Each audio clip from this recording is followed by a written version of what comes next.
श्री अध्यक्ष श्री मल्लिकार्जुन खड़गे जी,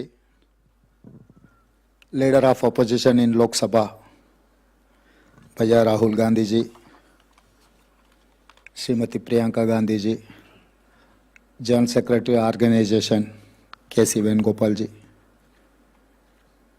और मेरे साथी cabinet colleague ministers, parliament members, Congress party नेतागण,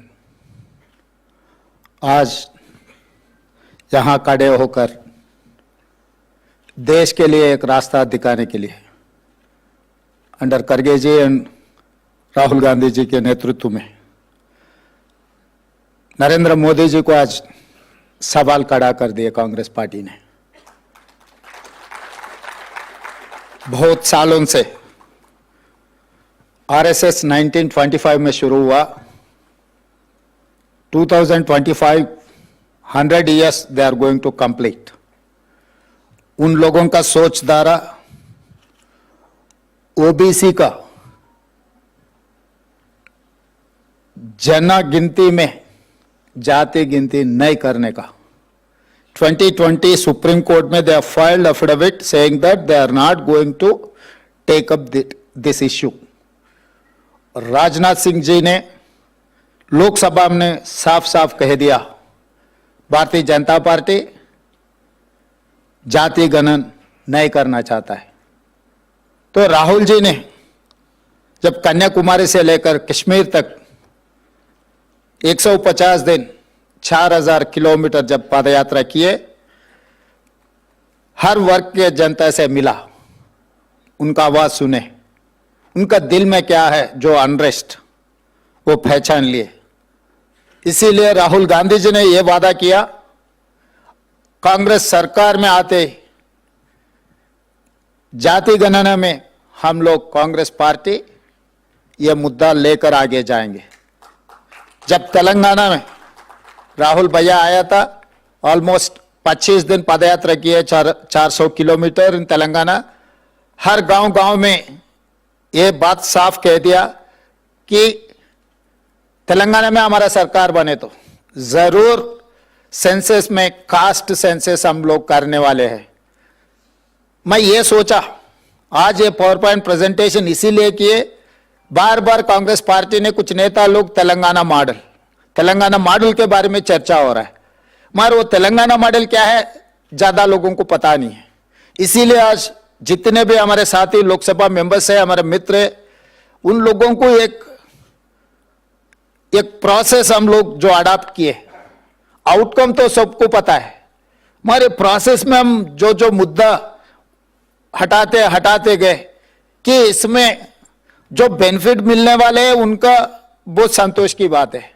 मैं जिसको जो डाउट है भाई ये पूरा गिनती आ गए तो हमारा क्या हाल है, पर्टिकुलर इन अपर कास्ट, तो अपर कास्ट में जितने भी कास्ट जो रिप्रेजेंट करने वाले को मैं बार बार बुला के बिठाया, भाई सोसाइटी में जब कुछ चेंजेस आ रहा है वी हैव टू एक्सेप्ट, क्योंकि जब आजादी नहीं था ब्रिटिशर्स थे, मगर लोगों का सोचधारा यह था, कांग्रेस पार्टी ने सोचा लोगों को आजादी दिलवाने का, इसीलिए कांग्रेस पार्टी ने अंग्रेजों के खिलाफ लड़कर इस देश को आजादी दिलवाए। जब हमारे तेलंगाना के बारे में भी 60 साल हम लोग लड़े तेलंगाना हासिल करने के लिए एक राज, श्रीमती सोनिया गांधी जी ने December 9, 2009 she has decided to give Telangana. तो 70 साल हम लोग लड़े, मरे, शहीद हुए, मगर हासिल नहीं कर सका। Just because of Shrimati Sonia Gandhi ji we have got a state. वो स्टेट में जो राहुल जी ने वादा किया वो जिम्मेदारी निभाने के लिए मैं तैयार हो गया, खड़ा हो गया। जितने भी मेरे जाति के दूसरे जाति के जो भी फॉरवर्ड कास्ट है सबको बुलाया, मैं बिठाया। भाई समय समय पर कुछ चेंजेस आते रहता है, सोसाइटी में कुछ रेवोल्यूशन आना चाहता है, हम दबा के रखे तो हटा के ले लेंगे, हम खुशी से अगर दिए तो हमारा भी थोड़ा इज्जत बढ़ेगा। तो मैं समझाया आप लोगों को ये तो होने वाला ही है, मगर आपको हटा के करवाना है, नहीं तो आप कुर्सी में बैठकर करने का है, ये इतना ही तय करो। हमारे साथियों को यही साफ कह दिया मैं, भाई अभी वक्त आया, हम करना ही पड़ेगा। अगर एक साल आगे एक साल पीछे, तो हम डिसाइड कर लिए फरवरी 4, 2024 ने मैं काम शुरू किया। 4 फरवरी 2025 एग्जैक्ट 1 ईयर में मैं सब कुछ खत्म करके असेंबली में रख दिया। I have declared that is Social Justice Day on February 4th. Every year we are going to celebrate on February 4th. That is Social Justice Day. Just because of Rahul Gandhi ji, Shrimati Sonia Gandhi ji and खड़गे जी। क्योंकि कांग्रेस है, सब कुछ है। जब कांग्रेस नहीं है, कुछ नहीं है। क्योंकि 11 साल से नरेंद्र मोदी जी ने बहुत कुछ कह दिया। मैं एक मंच पे यह साफ साफ कहा, बार बार बीजेपी वाले ने मोदी जी ओबीसी नेता। मैं बोला मोदी जी ओबीसी नहीं है भाई, जन्म legally converted OBC. He is legally converted OBC। क्योंकि वो मुख्यमंत्री बनने के बाद वो जाति को ले आके ओबीसी में जमा किए, भर्ती किए। तो उतना दिल से ये नहीं रहता है कि भाई कुछ पॉलिटिकल एडवांटेज, कुछ सिस्टम में कुछ फायदा उठाने के लिए हम जब कुछ डिसीजन लेते वो फायदा के लिए सोचते। मगर कांग्रेस पार्टी ऐसा नहीं है, गांधी परिवार ऐसा नहीं है। महात्मा गांधी जी, इंदिरा गांधी जी, राजीव गांधी जी इस देश के लिए शहीद होकर इस देश को इकट्ठा किए। उनके वारिस राहुल गांधी जी ने बहुत सारे मित्र रहते हैं, मगर आत्मा से जो मिलता है। लोग मुझे बोलते रहते हैं भाई आप कांग्रेस में नहीं था, अभी कांग्रेस में आपको कुर्सी मिल गई। मैं बोला भाई मैं कांग्रेस का नहीं होगा, मगर राहुल भैया से मेरा आत्मा मिलन हो गए कि राहुल भैया के दिल में जो है वो काम करने के लिए मैं डिसाइड कर लिया कि जब मेरा नेता कुछ कहा वो सोने का लकीर है। इसीलिए एक साल में मैं सब कुछ करके दिखाया। आज इसीलिए इस देश में हम तेलंगाना मॉडल के बारे में चर्चा हो रहा है। मगर वो तेलंगाना मॉडल क्या है, इसीलिए आज जितने भी अलग अलग राज्यों से जो एमपी, आप लोग वापस जाकर आपके राज्य में जो तेलंगाना मॉडल राहुल गांधी जी के वादे के बारे में आप बोल रहे हैं। तेलंगाना में कांग्रेस सरकार बने, इसीलिए हम लोग ये काम कर सका। दूसरे राज्यों में भी अगर कांग्रेस पार्टी के सरकार बने तो ये काम हो जाएंगे। दिल्ली में तिरंगा झंडा लहराने के बाद लाल किले पे 100% काम करने वाले। तेलंगाना में बनने के बाद हम लोग जंतर मंतर में धरना लिए। 16 political parties they have involved and they have supported. 55 MPs they have attended our धरना। उसी दिन मैं मोदी जी को बोले थे भाई आप करेगा कुर्सी में बैठ के, नहीं तो आपको कुर्सी से उतार के हम लोग करने वाले। इतना ही है। आज भी आप लोग वापस जाके यही बोलना है, गांव गांव में, गली गली में अगर करना है। इसीलिए उसके बाद अभी केंद्र सरकार ने 2026 जनगणना में जाति गणना करने के लिए डिसाइड कर लिए। This is success of Rahul Gandhi ji. वो किसान के खिलाफ 3 काला कानून जिस दिन लाया था, मैं भी लोकसभा में थे, उसी दिन भैया ने कहा मोदी जी ये किसान के खिलाफ जो 3 काला कानून लाए वो वापस लेना ही पड़ेगा। वो मेरा जिम्मेदारी है, आपको वापस लेगा। वापस लेने का ही बात नहीं है, माफी भी मांगा मोदी जी ने इस देश किसानों से। जस्ट बिकॉज ऑफ राहुल भैया वो जो आवाज उठाए किसानों के तरफ, किसानों के लिए। आज भी राहुल भैया ये कास्ट सेंसस जो मुद्दा उठाए केंद्र सरकार ने मान लिए, मगर उनका क्वेश्चनियर क्या है। हम लोग 8 पेज में 56 क्वेश्चंस वे हैव पोस्ट। भैया ने कह रहा है ये एक्सरे, मगर मैं ये कदम आगे रहकर mega health checkup of the society में क्या है, कौन है, कहां से, सब सारे परसेंटेज 56.4% ओबीसीज इंक्लूडिंग मुस्लिम प्रैक्टिसिंग, क्रिश्चियन प्रैक्टिसिंग और सिख प्रैक्टिसिंग और बौद्ध जो भी है उसका प्रैक्टिसिंग जो भी है, मगर 56.4%। एससीज are 17.4%, STs are 10.8%, 10.9% forward caste, इसमें 3.9% no caste. This is one new phenomena in Telangana. लोग कास्ट के बाहर आ गए। हमारे एक्सपर्ट्स कमेटी ने स्टडी किए, ये कौन है ये लोग। दूसरे क्वेश्चन में पता लगता है ये कौन हो सकता है। वो लोग कास्ट के जगह में नो कास्ट लिख दिया, मगर उनका नाम से, उनका और कुछ सरनेम से कुछ भी हम पता कर सकते हैं। वो लोग एलीट क्राउड जो पढ़े लिखे सो, ये सर्वे से ये पता लगा गरीबी के लिए खाली जमीन जायदाद रहा तो अमीर है, नहीं तो सोशली एलिवेटेड है, सोशली डेवलपमेंट ऐसा कुछ नहीं है। एजुकेशन नहीं है, एजुकेशन रहा तो वो एलीट क्राउड बन गए, without any asset, without any property. Landlords भी है मगर वो बैकवर्ड में है, मगर उनका जमीन है, सब कुछ है, मगर एजुकेशन नहीं है। एजुकेशन नहीं है तो वो बैकवर्ड में रह गए। जो कुछ भी जमीन नहीं है, कुछ भी प्रॉपर्टी नहीं है, मगर they have developed. Why? Because they have educated people, they are educated people, particularly they have studied in English medium. तो हम लोग इसमें आज ये रिपोर्ट हमारा इंडिपेंडेंट एक्सपर्ट्स एडवाइजरी कमेटी ने जो सुझाव दिया, हम लोग डिटेल स्टडी करने का परसों में हमारे सरकार को दिया, अभी कैबिनेट में वो इंट्रोड्यूस करने के बाद असेंबली से फिर वो पूरा डेटा लेकर हम आगे रास्ता कहां लेकर जाना है। क्योंकि डेटा कलेक्शन से काम नहीं होता है, data collection is the base point. अब बेस सेट हो गए, आगे रोड में अब क्या बनाना है। तो वो जस्टिस सुदर्शन रेड्डी, कंचायले, प्रोफेसर तोराट, बहुत सारे एक्सपर्ट्स, इकोनॉमिस्ट इसमें socio economic education, employment, political and cast survey. This is not only cast survey, this is socio economic education, employment, political and cast सर्वे।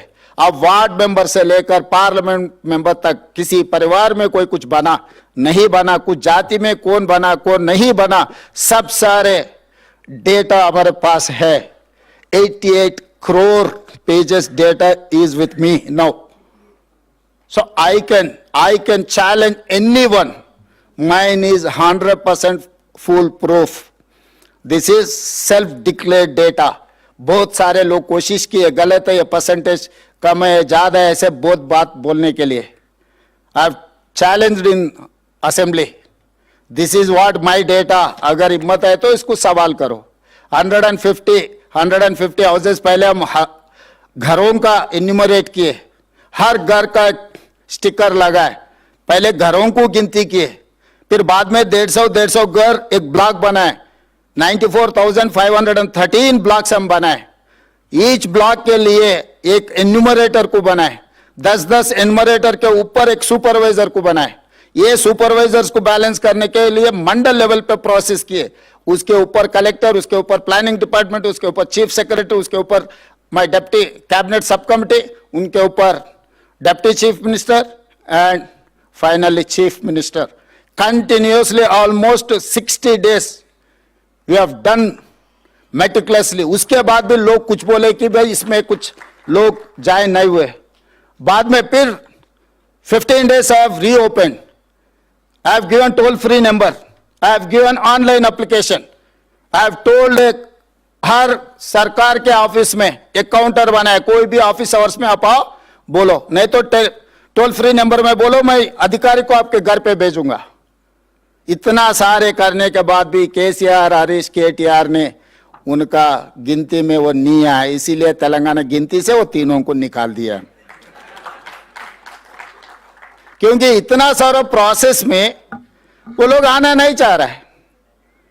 तो इसीलिए मैं बोल दिया साफ साफ असेंबली में, भाई आप गिनती में ही नहीं है, अभी आपसे क्या लेना देना है, आपसे कोई बात ही नहीं करता, हमारे आपका बात भी नहीं लेता, आपका नाम भी नहीं लेता, आप तेलंगाना में है ही नहीं। तो इसीलिए जो हम परसेप्शंस पे चलाने के लिए कोशिश करते हैं, हर जाति का लोग आएंगे, भाई हमारे 50 लाख है, हमारे 25 लाख है, हमारे 30 लाख है, वैसा गिनती गए तो 200% होगा। इसीलिए आज एक्चुअल डेटा है, ये एक्चुअल डेटा में जिनको जिनको वेलफेयर, डेवलपमेंट, एजुकेशन, ये सब सारे एजुकेशन के बारे में कैसे करना है, क्या करना है, ये सब सारे सोचे हम लोग। इसीलिए हम लोग एजुकेशन एम्प्लॉयमेंट के लिए एक बिल बनाया 42% रिजर्वेशन बढ़ाने के लिए, एंड पॉलिटिकल रिजर्वेशन के लिए 42% हम कैबिनेट बिल बना देके through governor president of India को अब आगे 3 महीने से हमारा 2 बिल, एजुकेशन एम्प्लॉयमेंट का बिल और पॉलिटिकल बिल भी वहीं राष्ट्रपति जी का पेंडिंग है। तो इसीलिए आज हम ये सब सारे पावर पॉइंट प्रेजेंटेशन देने के बाद leader of opposition in Lok Sabha Rahul Gandhi ji से और राज्यसभा लीडर ऑफ ऑपोजिशन खड़गे जी से हम मदद मांग रहे हैं, क्योंकि तेलंगाना ओबीसी वर्ग को हक देना है तो 42% रिजर्वेशन देना है। रिजर्वेशन देना है तो राष्ट्रपति से हम लोग वो पास करवाना है। इसीलिए लोकसभा राज्यसभा में तेलंगाना जनता की तरफ आप आवाज बनकर हमारे तरफ से आप लोग लड़ना है। आप लोग हमारे तरफ से आवाज उठा के अर्जेंटमेंट मोशन देना, अब क्या करना है, कैसे कार्रवाई करना, आप लोग संसद में लड़ो। हम लोग आने वाले दिनों में हमारे मंत्री, हमारे एमपी, एमएलसी, एमएलए, बाकी नेतागण को लेकर आके जंतर मंतर सड़क पे मैं लड़ूंगा, संसद में आप लड़ो। लोगों के लिए तेलंगाना ओबीसी वर्ग के साथ साथ एससी एसटी का भी रिजर्वेशन बढ़ने वाले हैं, क्योंकि अभी गिनती आगे, अभी एससी का रिजर्वेशन इज 15%, पॉपुलेशन के हिसाब से उन लोगों को 17.5% अभी रिजर्वेशन मिलने वाले। पहले 6% था एसटीज का, अभी 10% हो गया, अभी 0.8% अब बढ़ गए। उनके अभी एसटी का भी रिजर्वेशन बढ़ाने वाले हैं हम लोग, कि हर जाति के लिए कांग्रेस पार्टी काम करने वाले। इसीलिए आप सबका मदद है, क्योंकि this is the road map for the nation. आज सवेरे राहुल भैया ने यह कह रहा था कि तेलंगाना मॉडल किसी को दिक्कत है और कुछ दूसरा नाम। मैं दूसरा नाम यह सुझाव करना चाहता हूं, this is rare model, rarest of the rare, India first time a rare model. Rare का मतलब मैं बाद में बोलता हूं, मगर ये रेयर मॉडल है। तो क्योंकि कोई भी नहीं किए दीदी है ना, इसीलिए पता लगता है। ये रेयर मॉडल है, क्योंकि अभी तेलंगाना मॉडल किसी को दिक्कत है तो ये रेयर है, क्योंकि 75 इयर्स ऑफ डेमोक्रेसी कोई ने नहीं किया, किसी ने नहीं किया। इसीलिए ये रेयर मॉडल को हम अडॉप्ट कर लेंगे, ये रेयर मॉडल लेकर देश में हम आगे जाएंगे। फाइनली ये letter, this is for me lifetime achievement, this is for me Oscar award, this is for me Nobel prize. Shrimati Sonia Gandhi ji मुझे अप्रिशिएट करते हुए एक खत लिखा है। For me lifetime achievement, क्योंकि बहुत सारे काम कर सकता हूं, वेलफेयर कर सकता हूं, डेवलपमेंट कर सकता हूं और दूसरे कुर्सी में बैठ सकता हूं, मगर सोनिया जी अप्रिशिएशन जो लेटर खत लिखा मेरे नाम पे, सोनिया जी खुद दस्तखत कर देके, for me this is life time achievement. Thank you.